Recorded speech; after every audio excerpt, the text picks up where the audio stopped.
Sa Canada Immigration Program na ito, hindi mo kailangan ng job offer. Direkta sa permanent residency ito sa province of Alberta. Sino ang qualified at paano mag-apply? Yan ang ating topic ngayon, guys. Kaya stay tuned and don't forget to subscribe to my channel.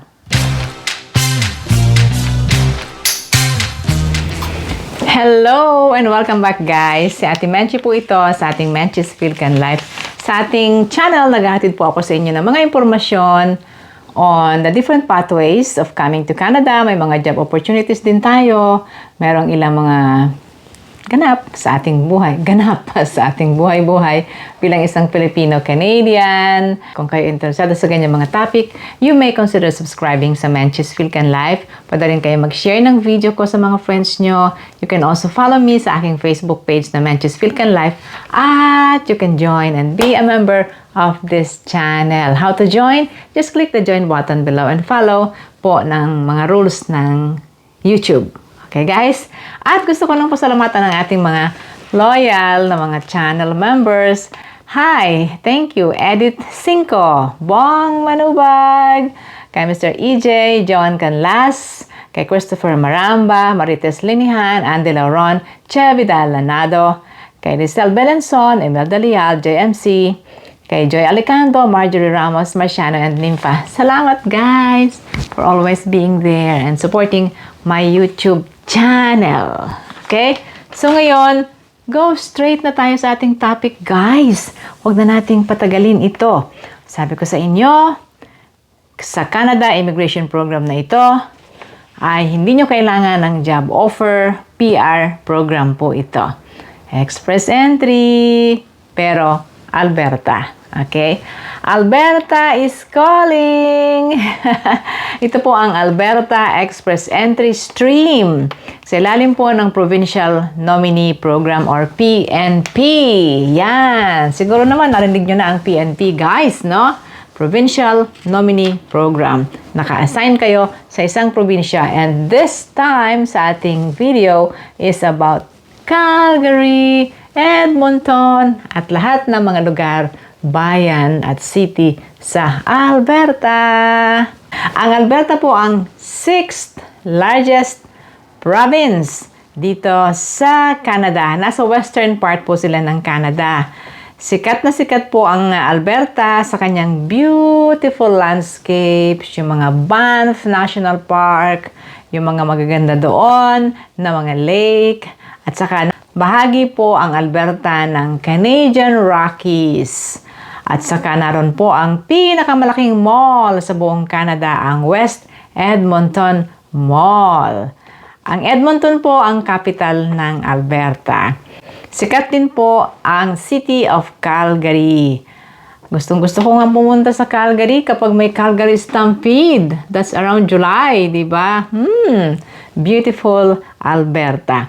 At sa ngayon po ay magandang ekonomiya ng Alberta at marami silang job opportunities. Isa pa, ang dami pong mga Pilipino sa Alberta.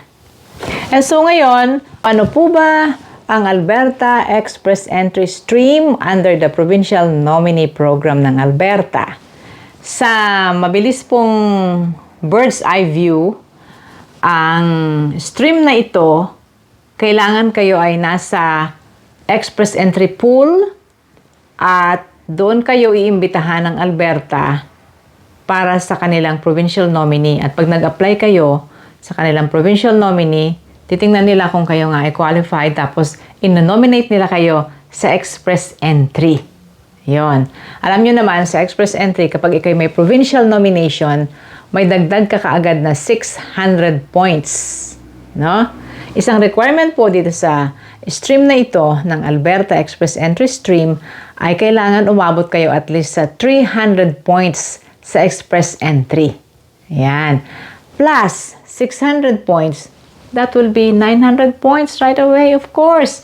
Of course, maimbitahan na kayo para sa express entry application. Alam nyo naman po na ang express entry application ay sinasabi nilang mabilis kasi once na na-invite ka, within 6 months, approve ang iyong application. And then, tapos, meron na kayong PR. going to Canada, permanent residency.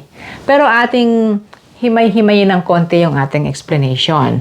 Okay guys, paano ba itong Alberta Express Entry Stream na ito? Unang-una, kailangan kayo ay nasa Express Entry Pool. Paano po ba makapunta sa Express Entry Pool? Of course, mag-open kayo, mag-create po kayo ng Express Entry Profile ninyo.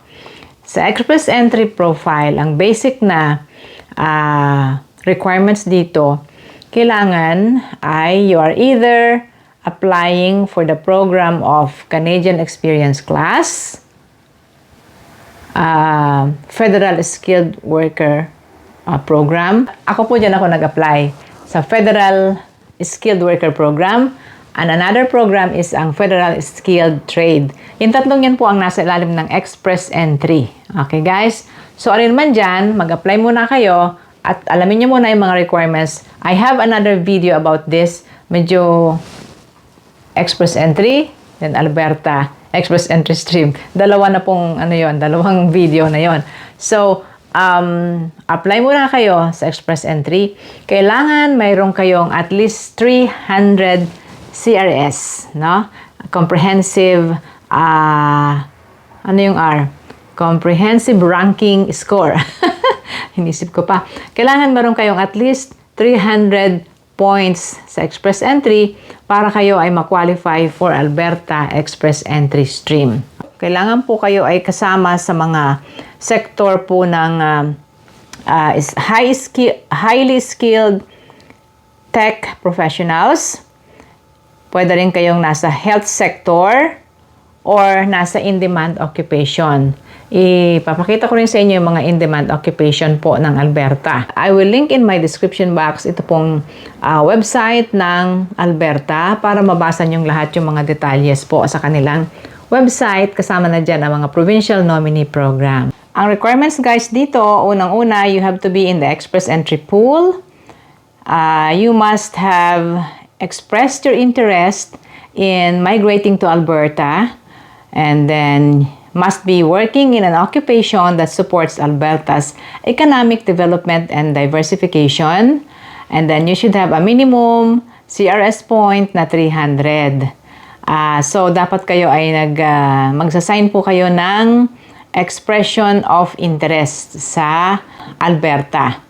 Sa programang ito guys, by invitation lang ito. Kung napili kayo ng Alberta, iimbitahan nila kayong mag-apply sa Alberta PNP program. Tapos, pwede kayo nilang bigyan ng tinatawag po na Notification of Interest Letter, NOI letter. Yun lang po, only those who will receive the NOI can submit an application in order to get a provincial nomination. Yun. So pagka naimbitahan na nila kayo, magka-submit kayo ng inyong application sa AAINP, Alberta Advantage Immigrant Nominee Program. Yun. Iimbitahan nila kayo na mag-apply. No? So, by invitation ito. Titingnan nila yung profile ninyo sa Express Entry, and then pagka nagustuhan nila, pwede kayong imbitahan.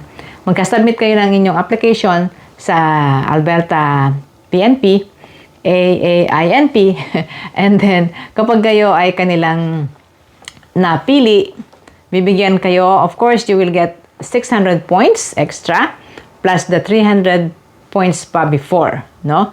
At malaki ang sure na kayo ay mapipili sa draw ng Express Entry para kayo ay magkaroon ng ITA, Invitation to Apply sa PR. Ililink ko po ang Express Entry procedure sa ating description box para inyo pong makita kung paano. So ano guys ang advantages nitong Alberta Express Entry stream na ito? Unang-una guys, hindi mo na kailangan maghanap ng trabaho. Wala kang job offer, no? Another thing, permanent residency na ito kaagad. Pagdating nyo rito, PR kayo. Makakapamili ka ng trabaho gusto mong applyan. Depende sa iyong qualifications. Another advantage nito guys, you will be in Alberta, a good province kung saan po ninyo pwedeng mapalago ang inyong career kasama ang inyong pamilya. At alam naman ninyo kapag permanent resident, kasama ang pamilya sa inyong pwedeng i-apply. Meron din bang nag-a-apply ng PR na hindi kasama ang pamilya? Meron din po. Yung gusto nila isa muna ang mauna. Pero kailangan ilagay ninyo sa inyong profile ang lahat ng inyong buong pamilya na gusto nyong isama later on. May disadvantage ba ang programang ito na Alberta Express Entry Stream? I would say, isa pong disadvantage nito is that kakailanganin mo ng pera kasi kailangan may show money po ito, no? And then, dahil wala kang job, sa Canada kung pupunta ka na walang job, ay meron kang show money, no? Meron kang settlement funds. Mababasa niyo po ang settlement funds dito sa ating Express Entry Program kung magkano ang kailangan ninyong settlement funds. Another disadvantage din po dito which might be a disadvantage for you is pagdating nyo, wala kayong trabaho, maghahanap pa, no? Pero dahil kayo po ay PR, makakapili ka naman ng trabaho. So, it could be an advantage and a disadvantage. So, ang ating video na ito ay sagot guys dun sa mga nagsasabing ano po ba yung pathway na walang job offer? Kasi mahirap maghanap ng job habang kayo nasa labas ng Canada, no? So, isa ito sa mga yon. Hindi po karamihan ang mga PNP na no job offer. At sa susunod pa nating ilang mga videos, pwedeng mag-feature pa po tayo ng mga PNP program na walang job offer. Sana po yung nakadagdag impormasyon ito sa isa sa pwede ninyong i-research na mga pathways. Hindi po madali ang magbalak na mag-migrate sa isang lugar. Hindi lang Canada, kahit nasa ibang lugar. So, ang pinakang matagal na parte po ay ang pagre-research at ang pagpaplano, and then kasunod na yung execution ng inyong mga plano. Kaya sa video na ito, nagbigay ako sa inyo ng bird's eye view on what could be an option sa mga nag-i-interest po mag-migrate to Canada nang walang job offer. Okay guys? Kung kayo naman ay papasa na right away sa Express Entry, hindi nyo na kailangan pumili ng PNP program. At bakit pa tayo maghahanap ng iba pang programs kung nasa Express Entry na tayo? Sapagkat po, ang iba po sa inyo ay hindi po umaabot doon sa cut-off score. Sa ngayon, medyo mataas pa rin po ang cut-off CRS, guys. It's around, by the end of September 2023, umaabot pa po sa 470 pataas ang CRS point, which is mataas. Ngayon, sa Alberta Express Entry po, 300 lang ang kanilang minimum requirements. 300 points or more.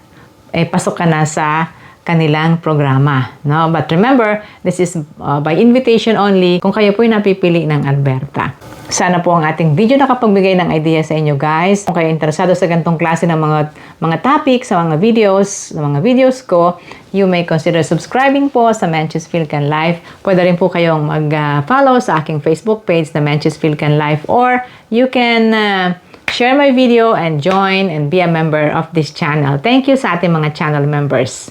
Thank you, Edith Cinco, Bong Manubag, kay Mr. EJ, John Canlas, kay Christopher Maramba, Marites Linihan, Andy Lauron, Che Vidal Lanado, kay Rizal Belenson, Imelda Leal, JMC, kay Joy Alicando, Marjorie Ramos, Marciano, and Nympha. Salamat guys for always being there and supporting my YouTube channel.